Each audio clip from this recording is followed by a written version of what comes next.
નમસ્કાર વિદ્યાર્થી મિત્રો, ફરી એકવાર સ્વાગત છે તમારું આપણી યુટ્યુબ ચેનલ વીકે ક્લાસમાં. જો તમે આપણી ચેનલમાં નવા હો તો ફટાફટ આપણી ચેનલને સબસ્ક્રાઈબ કરી દો. આજના વિડીયોમાં આપણે જોવાના છીએ પીએસઆઈનું ડીવી કટ ઓફ કેટલું જઈ શકે છે. એની પહેલાં વાત કરીએ તો આપણી ચેનલમાં આપણે એલઆરડી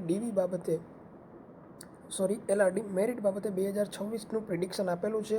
જો તમે હજી સુધી આ વિડીયો ન જોયો હોય તો ફટાફટ જોઈ લેજો. અને પીએસઆઈ મેરિટ ફાઇનલનો પણ વિડીયો આપણે આપણી યુટ્યુબ ચેનલમાં મૂકેલો છે, જેની લિંક મેં ડિસ્ક્રિપ્શનમાં આપેલી છે, જે તમને ત્યાંથી આ વિડીયો મળી જશે.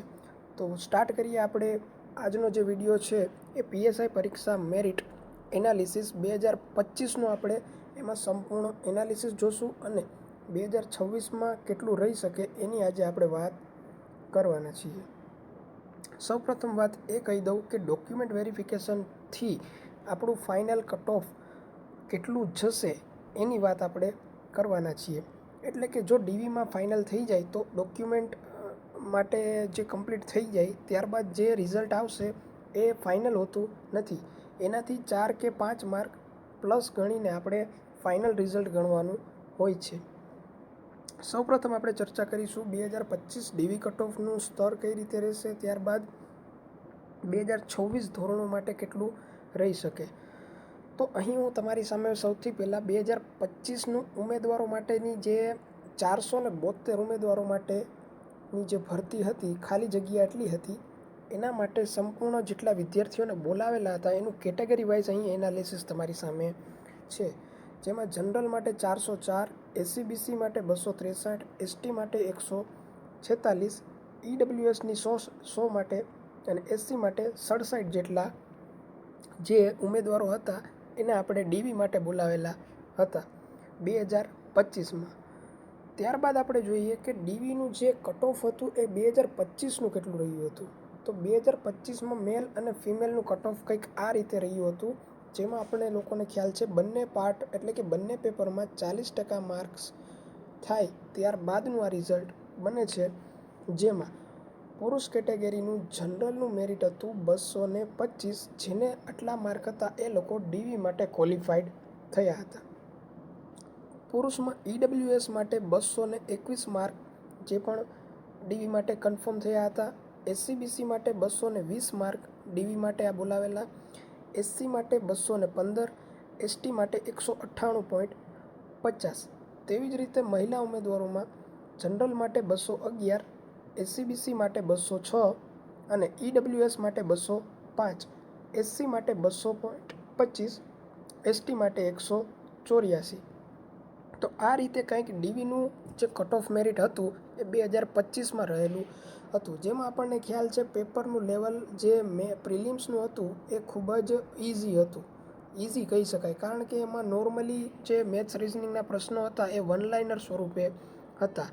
જો એ ઇઝી પેપર હોવાને લીધે પણ 200થી જે માર્ક ફાઇનલ ગયું હતું એ 225 આજુબાજુ ગયું હતું.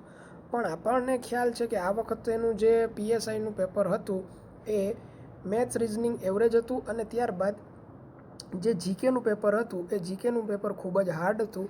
એના પરથી આપણે 2026નું ડીવી કટ ઓફ કેટલું રહીએ એની વાત કરવા જઈએ. એ પહેલાં આપણે જોઈ લઈએ કે જે 2025નું ફાઇનલ કટ ઓફ હતું એ કેટલે રહ્યું હતું. એટલે કે તમારે ડીવી જે હતું એ આ રીતે હતું, આ માર્ક પ્રમાણે હાલતું હતું. એના બાદ કેટલો વધારે માર્ક હતા એ લોકો ફાઇનલ થયા છે એના માર્ક આ રીતે હતા કે જનરલમાં 229.75 પુરુષ જે ઉમેદવારો હતા એના માર્ક હતા એ લોકો અત્યારે પીએસઆઈ માટે ક્વોલિફાઈડ થઈ ગયા છે. મહિલાઓ માટે 216 માર્ક અને ઈડબ્લ્યુએસ માટે 227.75, મહિલાઓ માટે 211.25, એસસીબીસીમાં 225.25, મહિલા ઉમેદવારો માટે 211.25 અને એસસી માટે 221.75, મહિલા ઉમેદવાર માટે 209.25, એસટી માટે 206.25 અને મહિલા ઉમેદવારો માટે 189.25 હતું, જે આપણે કહી શકાય ખૂબ નીચું મેરિટ હતું, જે એસટી કેટેગરીની મહિલાઓનું મેરિટ હતું. તો આ હતું સંપૂર્ણ 2025નું, કે જે આપણે કહી શકીએ કે 2025માં આટલા માર્ક હતા એ લોકો સંપૂર્ણ પીએસઆઈ માટે ક્વોલિફાઈડ થઈ ગયા હતા. ત્યારબાદ જોઈએ મેરિટનો ગેપ કેટલો રહ્યો હતો. જે ડીવી અને ડીવી મેરિટ વિશે ફાઇનલ મેરિટ વચ્ચેનો જે તફાવત હતો એ કેટલો રહ્યો હતો અત્યારે એની વાત કરીએ છીએ આપણે.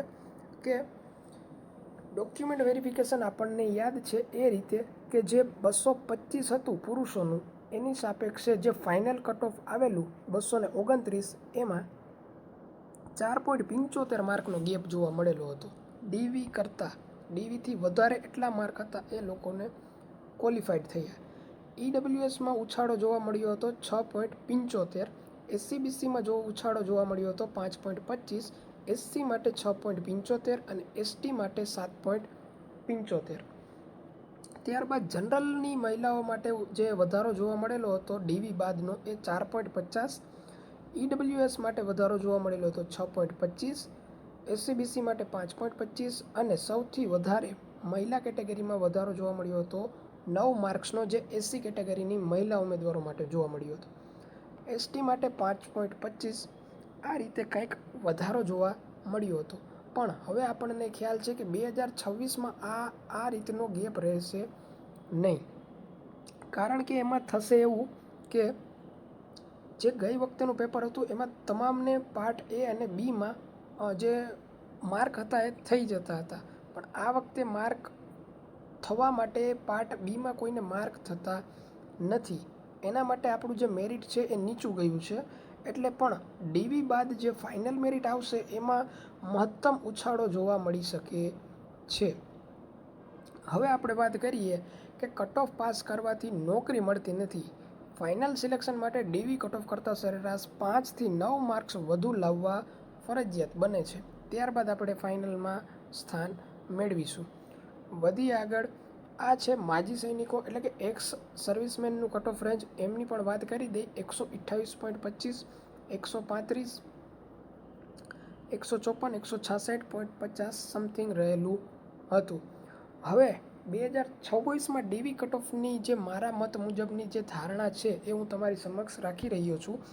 જેમાં મારા મત મુજબ જનરલ કેટેગરીના પુરુષનું જે ડીવી કટ ઓફ રહેશે એ 175 આસપાસ રહેશે. અહીં તમે પ્લસ માઇનસ 3 કે 4 ગણી શકો છો.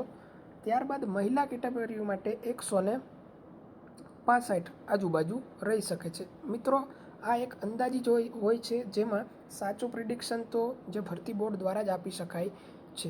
ઈડબ્લ્યુએસ માટે 170, મહિલા કેટેગરી માટે 160 આસપાસ રહી શકે છે.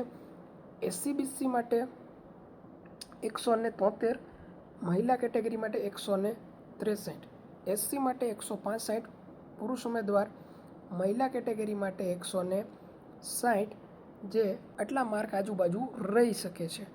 એસટી માટે વાત કરીએ તો એસટી માટે 160 અને મહિલા માટે 155. આ એક મોટો અંદાજ તમારી સામે રાખવાનો પ્રયાસ મેં કરેલો છે. આનાથી વધુ પણ જઈ શકે છે અથવા તો નીચે પણ રહી શકે છે. તમે મારી જે આ ડીવીના પ્રિડિક્શનથી સહમત હોઈ પણ શકો અને ના પણ હોઈ શકો.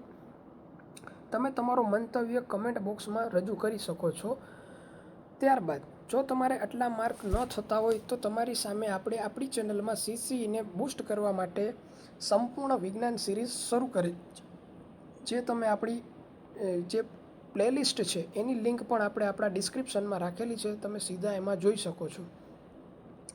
ત્યારબાદ તમારે ફાઇનલ વિડીયો જે પીએસઆઈ મેરિટનો ન જોયો હોય તો એ તમે જોઈ શકો છો, અથવા તો તમારા મિત્રોને શેર કરી શકો છો કે જેઓએ પીએસઆઈની કોઈ એક્ઝામ આપેલી હોય અથવા તો જે એમના કેટેગરી વાઇઝ હોય. તો મળીશું નેક્સ્ટ વિડીયોમાં. ત્યાં સુધી અમારી ચેનલને લાઇક, શેર અને સબસ્ક્રાઈબ કરો અને જોડાયેલા રહો વધુ માહિતી માટે. Thank you so much.